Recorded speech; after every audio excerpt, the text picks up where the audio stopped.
I tell you, with catamarans, and I've sold so many over the years, about 30 or so for 12 years, I have yet to have had a client, a customers of mine, that have been on a catamaran that's capsized.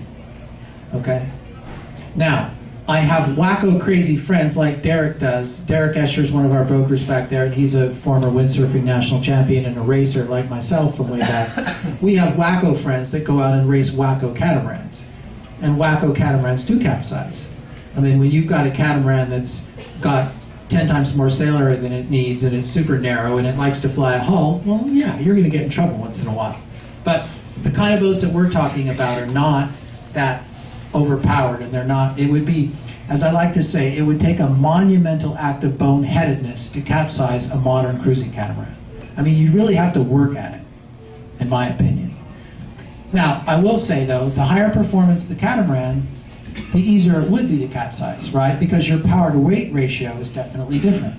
The more you skew towards power and performance, the more capacity your boat has to go over or get into trouble. So those people that are sailing high-performance catamarans that are short-handed need to be very conservative when they're reefing the boats overnight and that sort of thing. You get popped by a big gust, yeah, maybe you could go, but none of my clients have gone over. Now, when the hurricane hit Grenada 5 years ago, some friends of mine that bought a Lagoon 410 from me went over there, and there was a Lagoon 410 that was upside down, that had got knocked over by the hurricane, and they were standing on the underside of the capsized boat with a little picture waving and said, "See, Phil, it floats."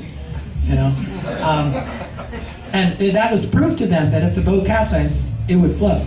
And let me tell you something, that's a really nice thing to know if you ever do think that could happen. It's not going to happen, but if it did, where would you rather be? On an upside-down catamaran, tethered in with an escape hatch and air and access to food and cans and stuff, and on this stable boat, or in a little life raft? Oh my gosh. I mean, I don't have, well, I didn't have a life raft on my last cat, my 44-footer. I did not have a life raft. Okay. Because I was sailing in the Caribbean and the Bahamas and that sort of thing. I had a really good dinghy, and I had an EPIRB on my boat, and I said, what's the worst that can happen? The only thing that would make me get into that dinghy would be a catastrophic fire. Right? That's it. That's the only reason why you really, in my opinion, would want to have a life raft on a catamaran, is a catastrophic fire. That's because that's the last place that's the last thing I want to do, is get in a life raft or a dinghy. But I figure if that were to happen, I'd get in my dinghy, I'd pop my EPIRB. Okay? I can hang out in my dinghy for a day or two without too much trouble. If I'm going into the South Pacific or crossing the Atlantic, I definitely have a small life raft.